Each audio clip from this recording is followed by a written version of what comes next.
Assalamualaikum warahmatullahi wabarakatuh.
Innal hamdalillah nahmaduhu wa nasta'inuhu wa nastaghfiruh wa na'udzu billahi min shururi anfusina wa sayyiati a'malina.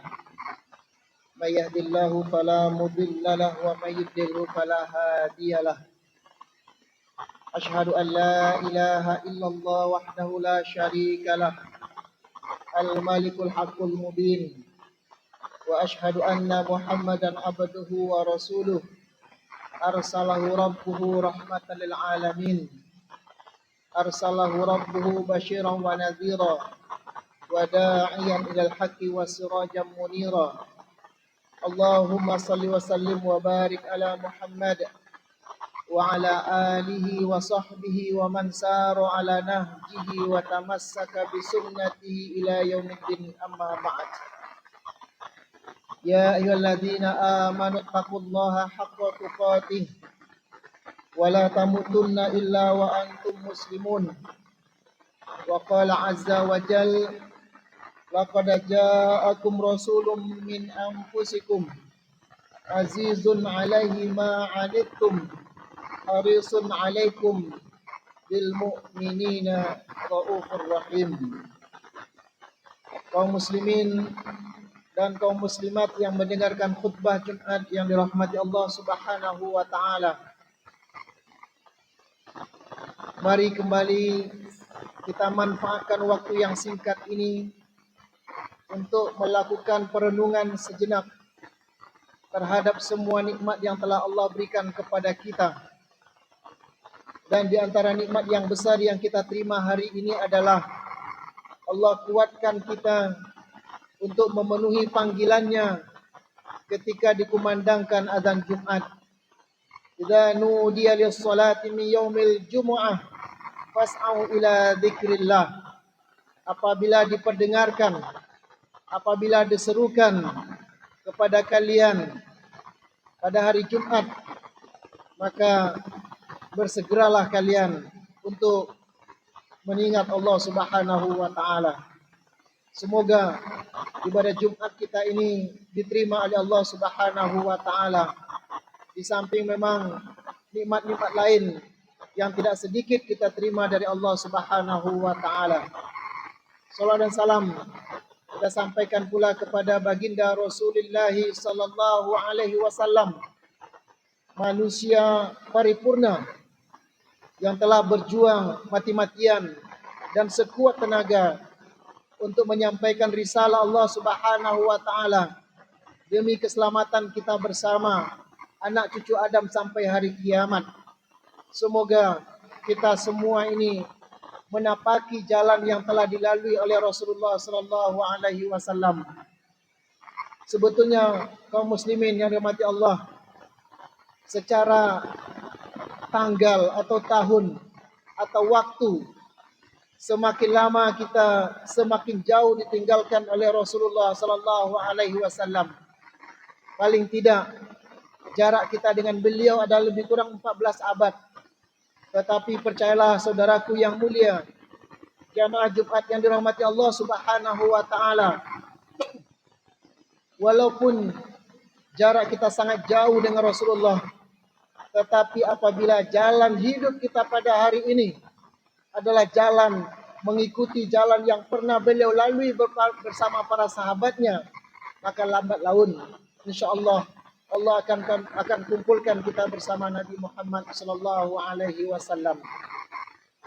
Demikian juga walaupun ada di antara manusia yang hidup bersama Rasulullah, melihat secara fisik Rasulullah sallallahu alaihi wasallam, merasakan bagaimana muamalah dengan Nabi Muhammad sallallahu alaihi wasallam, tetapi jika jalan hidupnya berpisah dengan jalan yang diajarkan oleh Rasulullah, maka lambat laun dia akan berpisah dengan Nabi Muhammad sallallahu alaihi wasallam. Oleh karena itu, nikmat ini yang harus kita syukuri terus menerus, yaitu dijadikan oleh Allah Subhanahu wa taala sebagai umat Nabi Muhammad yang kenal dengan beliau, walaupun kita tidak pernah melihat wajah beliau secara langsung. Tetapi demi Allah, kalau Allah izinkan, kalau Allah mau kita membuka hati kita, demi Allah kita sangat cinta dengan Nabi Muhammad sallallahu alaihi wasallam. Kaum muslimin yang dirahmati Allah Subhanahu wa taala, untuk menambah kecintaan kita kepada Rasulullah sallallahu alaihi wasallam yang Allah takdirkan beliau lahir pada bulan Rabiul Ula atau Rabiul Awal, ternyata sifat-sifat beliau itu salah satunya telah Allah cantumkan dalam surah At-Taubah ayat 128 yang khatib bacakan di awal khutbah tadi. Allah Subhanahu wa taala berfirman, laqad ja'akum rasulun min anfusikum. Sungguh telah datang kepada kalian seorang rasul dari golonganmu sendiri. azizun alaihi ma anittum, di mana Rasul yang diutus oleh Allah Subhanahu wa taala adalah dari jenis golonganmu sendiri. Sifatnya yang pertama adalah azizun alaihi ma anittum. Sangat berat bagi Rasulullah sallallahu alaihi wasallam terhadap penderitaan yang kamu alami. Rasulullah sallallahu alaihi wasallam merasakan betapa beratnya penderitaan yang kita alami, sehingga ini menjadi sifat pertama dari Rasulullah sallallahu alaihi wasallam, yaitu beliau sangat perhatian dan sangat merasakan betapa beratnya beban yang akan dialami oleh umatnya di akhirat kelak. Oleh karena itu, beliau, Allah Subhanahu wa taala nyatakan, beliau sangat perhatian kepada kita. Tidak ada kesenangan yang membuat beliau tersenyum kecuali umatnya selamat dari neraka Allah Subhanahu wa taala. Dan tidak ada penderitaan bagi beliau kecuali manusia ini lari dari Allah Subhanahu wa taala. Maka Rasul yang diutus itu sifat yang pertama adalah berat bagi beliau segala penderitaan yang kita alami. Baik penderitaan dunia, apatah lagi penderitaan ketika kita pulang kampung, ketika kita bertemu dengan Allah Subhanahu wa taala, dengan segala lika-likunya, dengan penderitaan yang akan kita alami dalam waktu yang tidak terbatas. Inilah yang dikabarkan oleh Rasulullah. Inilah yang dikabarkan oleh Allah Subhanahu wa taala tentang Rasulullah, yang kebanyakan kita mengenal beliau lahir di bulan Rabiul Awal. Yang kedua adalah harisun alaikum. Beliau sangat perhatian kepada kita, sehingga betul-betul beliau ingin kita semua umatnya ini terselamat dari api neraka Allah Subhanahu wa taala. Segala waktu, tenaga, usia, harta benda, kesempatan dan semua yang ada pada diri Nabi, beliau perjuangkan untuk menyampaikan risalah Allah Subhanahu wa taala. Tujuannya satu adalah bagaimana kita umatnya ini terselamatkan dari neraka Allah Subhanahu wa taala. Kaum muslimin yang dirahmati Allah Subhanahu wa taala, demi sampainya risalah Islam yang akan menyelamatkan kita pada ujung zaman ini, beliau rela kadang-kadang berperang. Bahkan beliau langsung ikut berperang. Bahkan secara fisik beliau menderita, bahkan pernah terluka. Tujuannya hanya satu, yaitu bagaimana risalah itu sampai kepada kita. Karena memang risalah itulah nikmat yang terbesar yang Allah berikan kepada kita. Dalam surat yang lain, Allah Subhanahu wa taala katakan, laqad manallahu 'alal mu'minina. Sesungguhnya Allah telah memberikan karunia kepada orang-orang mukmin. Id ba'atsa fihim rasulam min anfusihim, yaitu ketika Allah berikan kepada mereka seorang utusan dari golongan mereka sendiri. Jadi dengan demikian kaum muslimin sidang Jumat yang dirahmati Allah Subhanahu wa taala, nikmat besar ini harus kita pelihara. Nikmat diutusnya Rasulullah sallallahu alaihi wasallam ini perlu kita jaga, karena memang ini nikmat inilah yang boleh kita bangga-banggakan di dunia ini. Kaum muslimin, seberapapun banyak nikmat yang telah Allah berikan kepada kita, Allah larang kita untuk membangga-banggakannya, kecuali hanya dua nikmat yang justru Allah suruh kita untuk berbangga. Nikmat apa itu? Apa itu kaum muslim yang rahmati Allah Subhanahu wa taala? Sebagaimana Allah yang katakan, qul bi fadlillahi wa bi rahmatihi fabidzalika falyafrahu. Katakanlah hai Muhammad, dengan diutusnya Al-Qur'an dan diutusnya Nabi Muhammad yang membawa agama Islam, maka dengan demikian falyafrahu, hendaklah kalian berbahagia, berbangga dengan diutusnya Rasulullah sallallahu alaihi wasallam. Kenapa nikmat ini perlu kita banggakan? Huwa khairum mimma yajma'un. Karena nikmat diutusnya Nabi Muhammad sallallahu alaihi wasallam ada jauh lebih baik dari apa yang pernah kalian raih, yang kalian kumpulkan di muka bumi ini.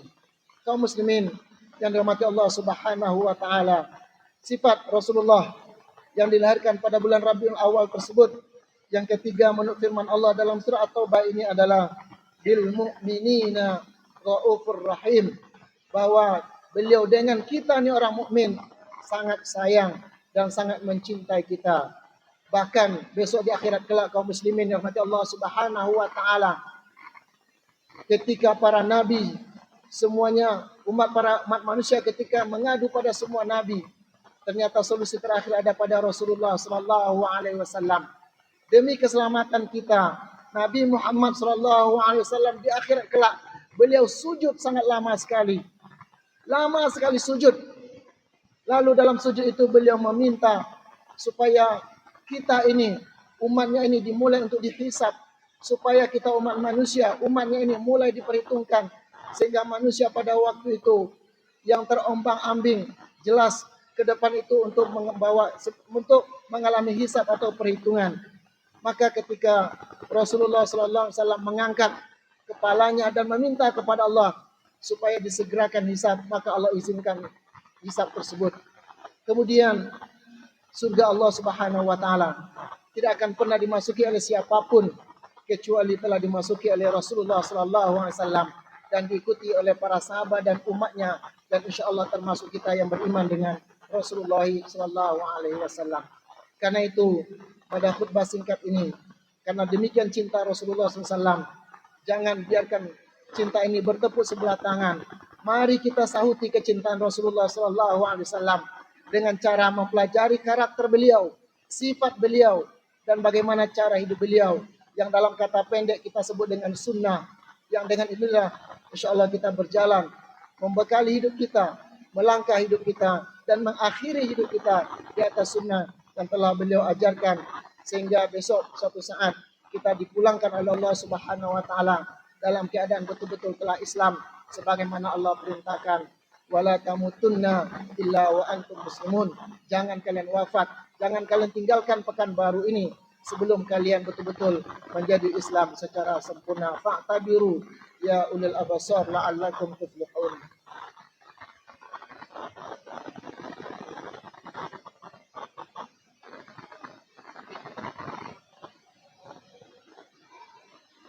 Alhamdulillahi ala ihsanih wa syukru ala taufiqih wa amtinanih. Ashhadu an la ilaha illallah wahdahu la syarika la ta'ziman li sya'nih wa ashhadu anna Muhammadan abduhu wa rasuluhu ad-da'i ila ridwanih. Allahumma salli wa sallim wa barik ala Muhammad wa ala alihi wa sahbihi wa man tabi'ahum bi ihsanin ila yaumiddin. Di awal dakwah Rasulullah, yang menerima dakwah Nabi itu adalah orang-orang biasa, orang kelas biasa saja, bukan orang-orang elit dan bukan orang terhormat. Tetapi apa yang Allah lakukan terhadap mereka, karena mereka menerima hidayah, karena mereka menerima Islam, karena mengikut Rasulullah SAW, maka mereka diangkat oleh Allah derajat mereka. Allah muliakan mereka, bahkan di antara orang-orang biasa yang Allah muliakan sehingga namanya sampai sekarang masih kita ingat dengan benar. Seperti sebut sajalah Abu Hurairah, Abu Khairah, Salman Al-Farisi, dan lain-lain sahabat lain yang semuanya awalnya orang biasa-biasa, tapi karena diberikan oleh Allah Subhanahu wa taala hidayah mengikuti Rasulullah sehingga mereka menjadi mulia. Kalau orang dulu mulia dengan Islam, maka orang sekarang juga bisa mulia dengan mengikuti Nabi Muhammad SAW. Semoga Allah mudahkan kita semua untuk mengikuti Nabi Muhammad, dan kita diinginkan oleh Allah Subhanahu wa taala mati dalam keadaan muslim, karena ini juga yang diirikan oleh orang-orang kafir di akhirat kelak. Kenapa mereka di dunia tidak menjadi bagian dari umat Nabi Muhammad sallallahu alaihi wasallam. Innallaha wa malaikatahu yusholluna 'alan nabi ya ayyuhalladzina amanu shallu 'alaihi wa sallimu taslima. Allahumma shalli ala Muhammad wa ala ali Muhammad kama shallaita ala Ibrahim wa ala ali Ibrahim wa barik ala Muhammad wa ala ali Muhammad kama barakta ala Ibrahim wa ala ali Ibrahim innaka Hamidum Majid. Allahumma ighfir lil muslimina wal muslimat wal mu'minina wal mu'minat al ahya'i minhum wal amwat innaka sami'un qaribun mujibud da'wat. Amin ya qadiyal hajat. Rabbana zalamna anfusana wa illam taghfir lana wa tarhamna lanakunanna minal khasirin. Rabbana atina fid dunya hasanah wa fil akhirati hasanah wa qina adzaban nar. Walhamdulillahi rabbil alamin. Aqimus shalah.